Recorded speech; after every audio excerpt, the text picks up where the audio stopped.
Track 1. Next on the programme, we have an interview with someone who has been writing a book about high-achieving teenagers. Welcome, Louise Hardy. Hi, it's lovely to be here. Louise, many of these teenagers who have achieved success and fame early on have done so through using new technology, haven't they? Through blogging or using YouTube or Twitter. Absolutely. And the greatest example of this is Justin Bieber. As I think everyone on the planet knows, he started off by posting videos on YouTube at the age of 14 and was spotted by a talent scout who worked with the R&B singer Usher. After that, he very rapidly became a worldwide sensation. I heard that last year he was said to be more influential than Obama. Yes, that was because he is #1 on Twitter. He has over 35 million followers. Ooh. There's a new one every 2 seconds. A company that analyzes social media called Clout said that he is the most influential person in the world because of that. But whether he's really more influential than Obama, well... All this exposure has negative consequences for young people too, doesn't it? Yes. Although millions adore Justin, a lot of people don't. One of his videos was the most disliked ever, and he has a big problem with privacy. He's followed everywhere by the paparazzi, and that's bad for anyone, never mind a teenager. Okay, let's turn to a very different teenager. Tavi Gevinson was even younger when she began, wasn't she? Yes, she was only 11 years old when she started a fashion blog called Style Rookie. By the way, for British listeners, rookie is an American word used for a person who is new to something. Thanks.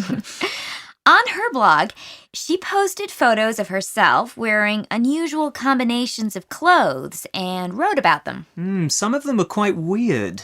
Well, yes, I suppose a lot of high fashion is weird. Anyway, she quickly built up a huge following, up to 300,000 readers per day, and many of them were adults. Serious fashion magazines interviewed her and sent her to fashion shows in Europe and to meet top designers like Karl Lagerfeld. Some people didn't believe she was as young as she was, did they? No. One magazine printed an article saying the writer didn't believe Tavi was only 12, and that upset her. But she bounced back and continued blogging. Then, as she grew older, Tavi became interested in other things besides fashion. In 2011, when she was 15, she started Rookie Magazine, an online magazine for teenagers. In less than a week, it had 1 million readers. I've seen it. It's very impressive, isn't it? And all teenage girls listening, check out Rookie Magazine. Yes. I think it's fantastic. And Lady Gaga called Tavi the future of journalism. She employs about 50 writers and photographers, both adults and teenagers on Rookie, but she is the editor with overall control. And all this time, she's continued to lead a normal life, hasn't she? Oh, yes. She lives a very normal life in a small town and goes to school and so on. She's not even 20 yet. But I think writing and editing are very different from being a performing artist. There's a lot less pressure from fans and the press. Although some actors, like Emma Watson, seem to manage a private life and getting a normal education. Yes, Emma Watson is now in her 20s, of course, but when she was... Track 2. I'd like to welcome Charles Long to the studio today. Welcome, Charles. Now, Charles has just published an article in New Science Journal about memorization. It's all about how to make our memory function better. Charles, exam time is on its way and there'll be lots of teenagers tuning in today. Can you give us some advice about improving our ability to memorize? Hello. Yes, of course. I'd like to start by talking about the process of memorization. It's vital that we understand the process if we want to make adjustments to the way we function. We all use memory in the same way. It doesn't matter whether you're a student revising for your finals or an adult standing in the aisle of a supermarket trying to recall a particular item from a grocery list. Yes, I'm afraid that's me. I always forget to take my list. You and thousands of other people too, Mary. We learn to use our memory when we are still at nursery school. Young children are naturally very good at working out how to remember things. The tips I'm going to share today are based on the things we used to do to help us remember when we were children. The process of memorization occurs in two distinct forms. Do you know what they are? Are they long-term memory and short-term memory? That's right. But these aren't completely separate concepts.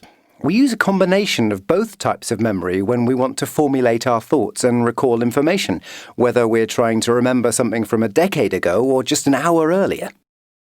So what tips have you got for improving the quality of our memory? Right. Well, let's start with association. Association. Yes, we can use word association to remember an idea or a concept. This means choosing a word or phrase you associate with what you are trying to remember. The word needs to be something familiar that you come into contact with on a daily basis. So, for example, you can use the name of your pet dog to remember a scientific equation. Try it. Read the equation a few times and then say your dog's name again and again. Later, in your science exam, just recall the name and the whole equation should come back to you. It sounds too good to be true. What else, Charles? Visualization is another trick we can use. So, you have to visualize an image that is connected to the thing you need to remember. For example, if you want to remember the date that the Berlin Wall came down, you might visualize a picture of a wall with the date written on it in graffiti. The image of the wall becomes an important part of what you will remember. You can use several images in a row to remember things like information in a text or a list of ingredients for a recipe. Yes, that makes sense. Singing can help with memorization too. Singing? Yeah. So instead of reading a text aloud, you sing it. Singing is one of the most effective and earliest memory tricks that are used for learning new concepts.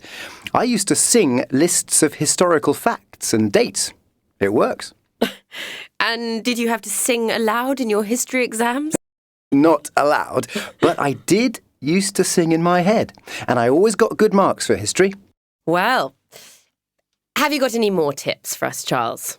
Yes, I've saved the best one till last. It's particularly relevant for any students who have tuned in. Teach it. Teach it. Teach what? Teach whatever it is that you want to remember. So, if you're studying for an English exam, teach the concepts to someone else. It can be a real person, a friend in a study group is ideal, or it can be a pretend person. You can just imagine someone is listening to you as you teach. Better still, record yourself teaching and then play back the video to revise the material further. That sounds like a great tip. Or trick. Yes, it really works because in order to teach something, you need to understand it. Teaching reinforces the understanding, and although these sound like tricks, they aren't really. No? No, they are just simple ways that we can train our brains to be more effective. By getting into the habit of using word association, visualization, singing and teaching, our brains develop and work better for us. And of course, that has a knock-on effect on our memory and our abilities to recall all kinds of data. Well, thank you very much, Charles. Now, I think we've got time for a couple of questions from our listeners. Track 3. Good morning. Today I'm going to talk about how to study. Now, you probably think you know all about that, right? Yes. You've been studying for years. And I expect some of you are fantastic at studying, really organised and good at concentrating. But there's always room for improvement. And your exams aren't far away. So these tips are for all of you. Right, so what's the best way to study? Well, first of all, it's a good idea to have some kind of plan or timetable. This could be for the week or a longer revision timetable for an exam from 1 month to 6 months. Yes. If you're studying for an important exam, it's important to think long term. Draw up a timetable, but revise it often. If it's not going to plan, you may have to rethink it. Next, think about your environment. Make sure the place where you're going to study is comfortable, with enough light, air, etc. Not too hot, not too cold. Make sure there are no distracting noises around, such as television. If you think you concentrate better listening to music, experiment and see if it's really true. Some people really do seem to work better with music in the background, especially classical music. But for many people, it spoils their concentration. However, if you have to work near a TV, you might have to use headphones to play music to drown out the sound of the TV. In this case, find out what kind of music works best for you. Maybe something without words. Oh, by the way, you might think you work fine with the TV on, but again, experiment. You might be surprised at how much better you work away from a TV. Oh, and the other thing is the internet, text messages, Twitter, Facebook, etc. Forget about all of that while you're studying. You can't be kidding. No, really, you can ignore it for an hour or so. It won't be the end of the world if you don't reply to a message immediately. Right, planning breaks. Plan your study periods in chunks with regular breaks. Many people recommend half an hour of concentrated study, then a 10-minute break. But you can adjust this to suit you. If you study for too long at a stretch, your mind will work less effectively. So be careful. In your short break, you can give yourself a treat, such as a cup of green tea. Disgusting. Well, I wouldn't advise a chocolate bar as a treat. A sugar rush is not great for concentration. Sugar rush. Okay, so next let's think about what you do when you're studying. Some people just read through their notes or textbooks and underline in pencil or highlight important bits. If this works for you, fine. But I'd suggest that it's better to write notes of some kind, so your mind is processing the information more. This way, you are also producing material which will be useful for last-minute revision. I don't recommend very last-minute revision, by the way, but we'll come back to that later. Have a look at these examples of student notes. Which do you think are best? The first person has written important phrases at random. The next has a table with clear headings and boxes with notes. The next has summaries. And the last one has mind maps. You've got the main topic in the circle, then lines coming off the circle attached to subcategories, then more lines to further details. Mind maps are great for showing the connections between different bits of information.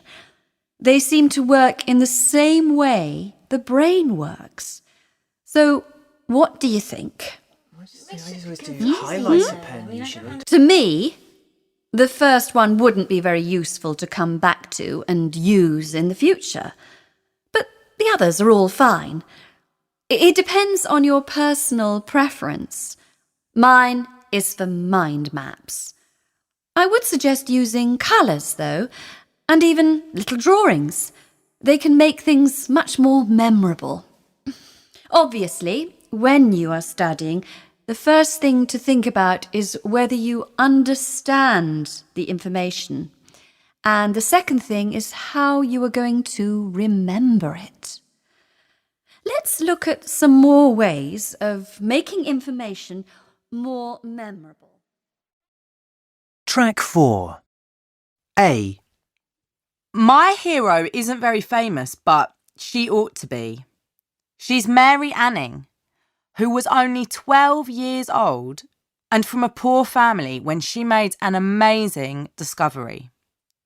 She found the first dinosaur skeleton, that of an ichthyosaur, on the cliffs of Lyme Regis in the south of England. That was in 1811. And until then, people had thought that it was impossible for an animal to become extinct. Because she was a woman and didn't have enough money for a proper education, she wasn't able to take part properly in the scientific community of the time. But she read as much scientific literature as she could and continued to search for fossils, often risking her own life to get them by climbing dangerous cliffs. She once nearly died in a landslide which killed her dog. Although she didn't write famous books about fossils, her contribution to paleontology, the study of fossils, is said to be enormous. I admire her because she kept on trying to make new discoveries at a time when usually only men, and men with money, were allowed to be scientists. After her death, the writer Charles Dickens said that the carpenter's daughter has won a name for herself and has deserved to win it. B. My hero is Kailash Satyarthi, who has been campaigning against child slavery for years. He is from India and first became aware of the problem of children working when he was 6 and noticed that a boy younger than himself had to spend all day polishing shoes and was unable to go to school. When he was 11, he began to collect money to help buy textbooks for other children, and when he was 26, he gave up his job as an electrical engineer to fight child slavery in India by doing things like raiding factories where children were forced to work, making rugs or glass bottles. He introduced a program first called Rug Mark, now known as Good Weave, which puts tags on child labour-free rugs made in factories. He has saved many thousands of children, over 80,000, from a terrible life of enforced labour in South Asia, and helped them to get an education. He has often been physically attacked for helping children, for example for trying to free Nepalese children forced to work in a circus. He regularly risks his life to fight injustice. 2 of his colleagues have been murdered. I believe that the best thing he has done is to change how people think about child slavery and to make it an international issue. C. I'm really interested in ecology, and my hero, or heroine, is Rachel Carson, because she first got people thinking about the way we humans are causing permanent damage to the Earth's ecosystems. She began as a biologist, specializing in writing about the sea, but she gradually became aware of the danger of using pesticides like DDT and the way they can harm the whole of the food chain, from the worm to humans. She wrote her classic book Silent Spring in 1962 to explain this to the general public, to explain how humans and nature are interdependent. The title of Silent Spring refers to the fact that one day all the birds might be dead, so they won't be able to sing in the springtime. The agricultural and chemical industries reacted very badly to the book and said she was unprofessional. But further research by other scientists proved that she was right about the dangers of chemicals used to kill insects. Nowadays, there is a growing movement for organic food production, but unfortunately, things in general are still getting worse rather than better. We still need to read Rachel Carson's book and think about its message. D. My choice of hero isn't very original, I'm afraid, but he's the person I would most like to have met. John Lennon.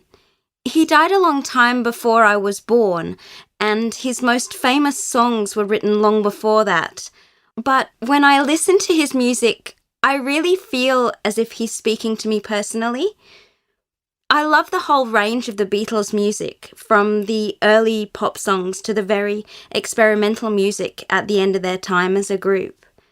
John Lennon was the most innovative writer in the Beatles, and he continued to create exciting music when he left and went solo. But although I love his music, what I admire about him is his dedication to universal peace. It's amazing that the song Imagine, written in 1971, is still incredibly popular after all this time. It's about a world where everyone can be equal, a world with no wars, no divisions between countries, no greed, no hunger, no material possessions. I'd like to meet him because he was a lifelong rebel. And although he could be a difficult person, he was original, clever, and funny. It was awful that he was killed in 1980 when he was only 40. I wonder what he would be doing if he was still alive now.